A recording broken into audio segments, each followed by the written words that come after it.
Hey guys, I'm Joel Hager, one of the co-founders of Domegaia, and today I'm interviewing Jonathan and Pablo from Tierra del Sol in Oaxaca, Mexico. Domegaia is going to be hosting a workshop in March. Stay tuned for more information on that. But I wanted to learn a little bit more about their property, what their mission is. So, hope you enjoy the video.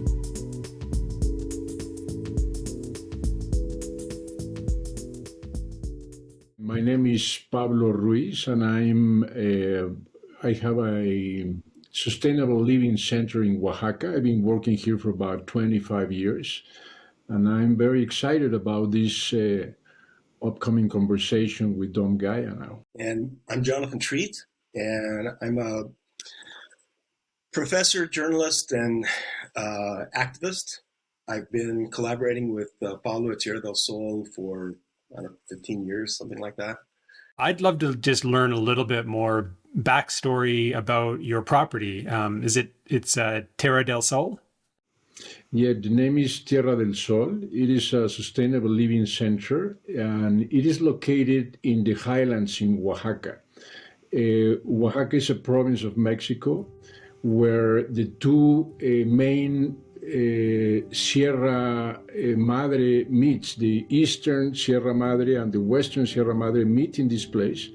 So we're located like in a high plateau, in a valley at 5,000 feet above sea level. And it is a very interesting place because due to these topographic characteristics of the two Sierra Madres meeting here, you have a lot of different ecosystems, like because it is also located where Mexico gets narrower. So you have like the coast with a very typical coastal ecosystem, and then you have the high sierras about 10,000 feet high, the peaks, and then you go down to the valley to 5,000 feet above sea level. And so you have all these different ecosystems very close from one another in Oaxaca, and a very, very rich cultural legacy. There are like more than 17 Native American people living here in this area. So we established this center about 20 years ago in order to respond, to create options for the two main problems that we see in current societies. One is the agricultural methods of food production, which we know are the main cause of biodiversity loss in the world. And so we wanted to create or to research and implement new methods for growing food, while at the same time restoring the ecological functions of the ecosystem. And then the other main problem is construction. The construction industry is creating also a lot of havoc. It is very energy consumption, very high energy consumption, very high carbon footprint. And so we wanted to create alternatives for this in food production and in sustainable living through construction. So this is, in a nutshell, what we're doing here. Can you describe a little bit of what's on the property? From the photos, I've seen several buildings. I'm guessing you have a farm. Yes, sure. Well, we have through the years, we have been researching different methods of growing food, of agriculture. So we lately, about 5 years ago, we came across a work from a man of Switzerland who lives in Brazil. His name is Ernest Gotch, and he developed a method that is called syntropic agriculture. We, after 20 years researching, this is the best thing that we have found. So we have this is a 4-hectare property, about 8 acres, and we have 3 experimental plots of syntropic agriculture. Each one is working on the main crops that people grow around here. One is vegetables, the other one is medicinal plants, and the other one is agave, which is the plant that you use to make mezcal, which has been now lately a very, very important industry now here. So we have three plots of agricultural, syntropic agriculture system working. And then we have different type of constructions around here. We started with adobe houses, which was like the typical way of building here traditionally. But adobe has been falling out of practice here because it takes a lot of work. The adobe blocks are very heavy. Not many people working with that technique anymore. So we started switching a little bit, experimenting with straw bales, and also lately with, well, not lately, but about 7 years ago with bamboo. Yeah, I saw some of that. Your bamboo buildings looked beautiful.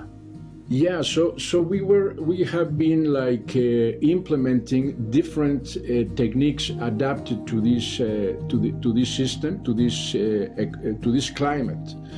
And it has been a very interesting learning experience through that. So what you find in the property is a center with these different construction techniques, all equipped with rainwater catchment system, with a water purification plant, and gray water treatment systems,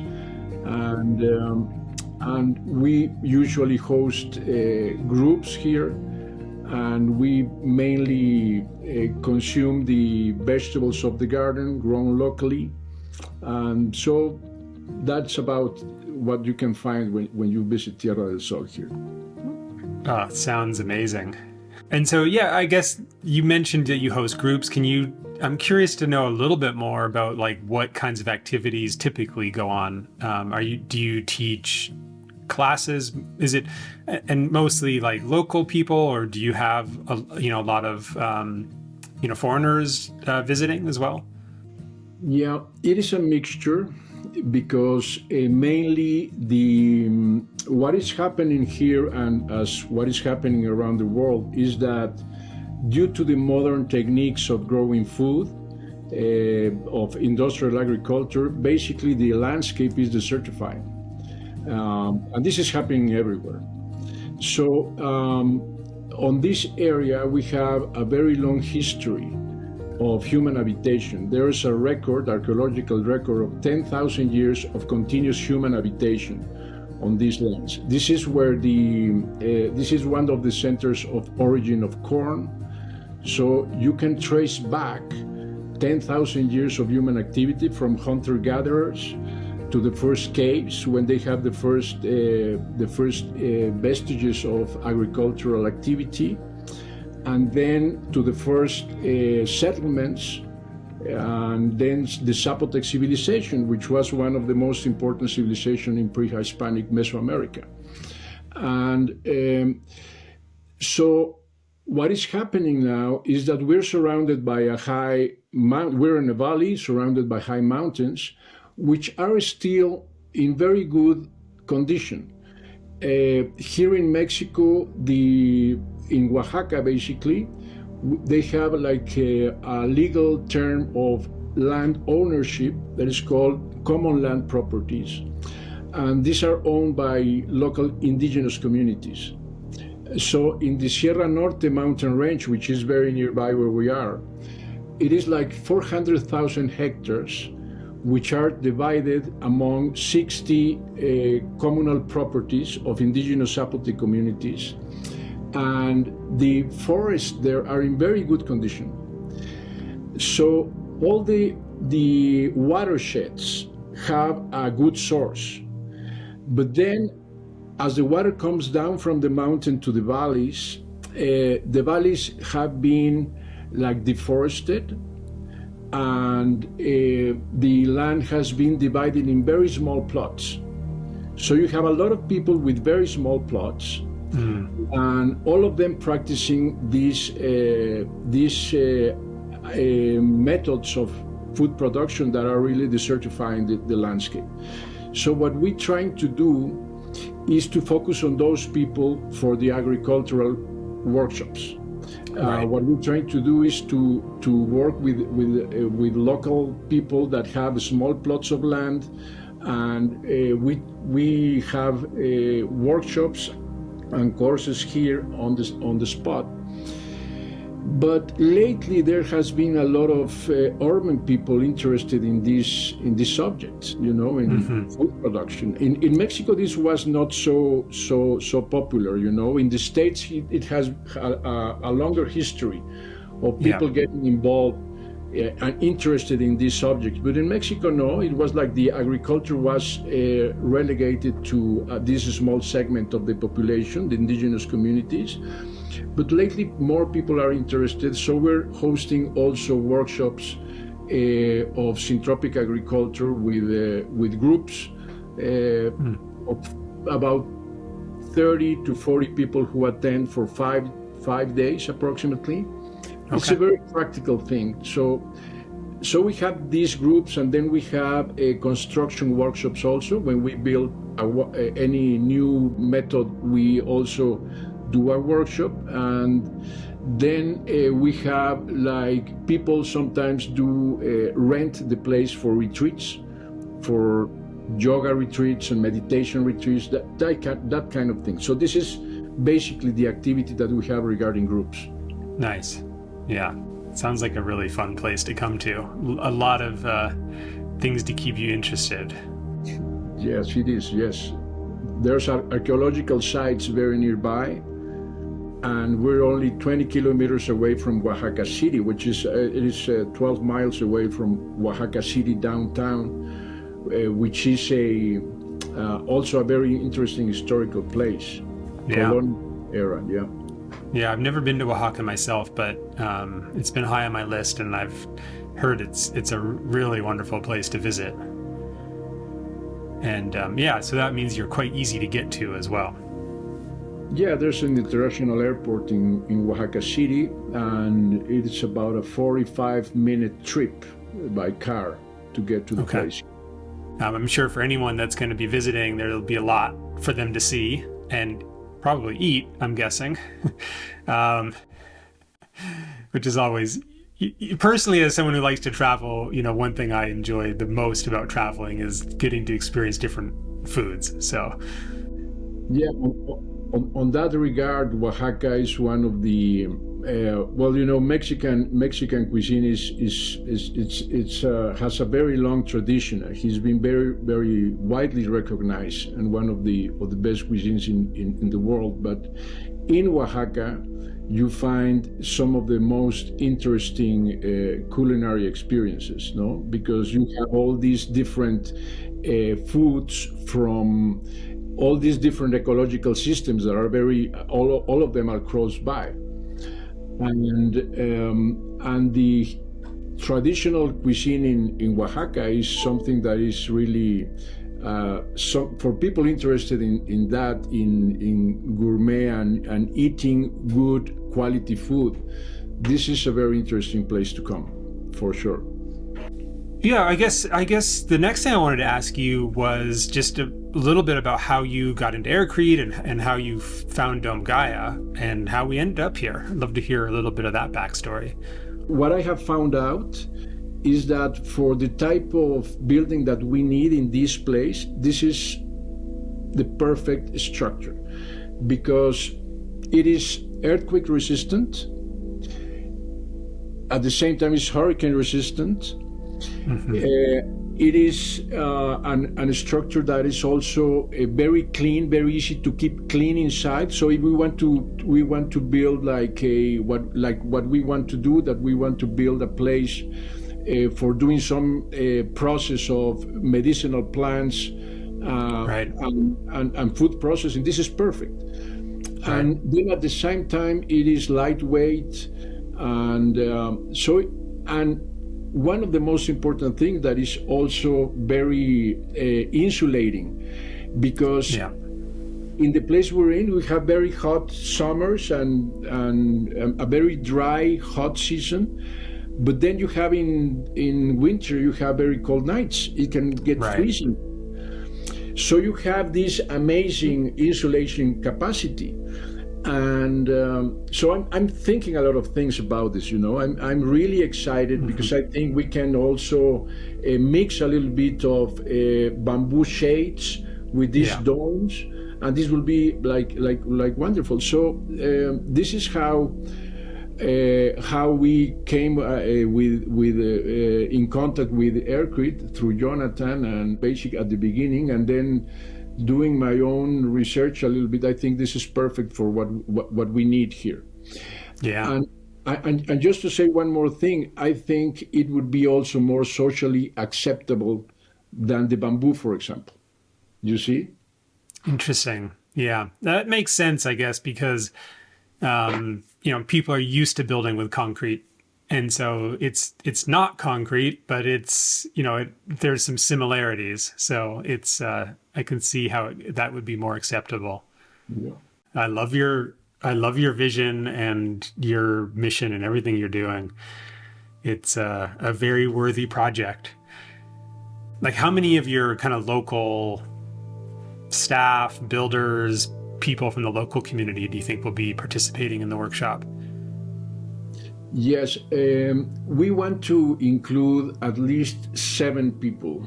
That would be like a staff, like helping. These are very experienced builders, and these guys,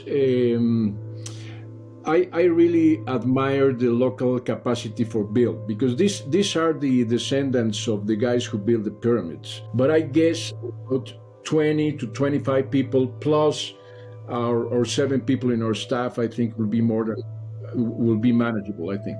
Yeah, like there's going to be a lot of people that are going to want to come to this workshop. So we generally bring about 25 people from the outside, and then anyways, it'll be a good group. But I think it's personally wonderful that you'll have local builders there and local people. We always try to include that so that even after the workshop, there's more ongoing activity.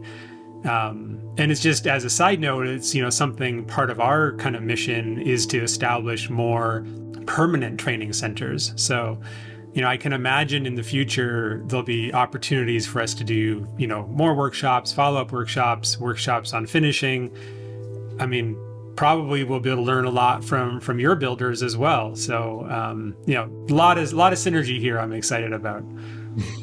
Yeah, I'm so excited about it also, and the workers are so excited, because they say, well, when is the workers? Is in March 10th? Okay, we're going to be ready for that. They're very excited.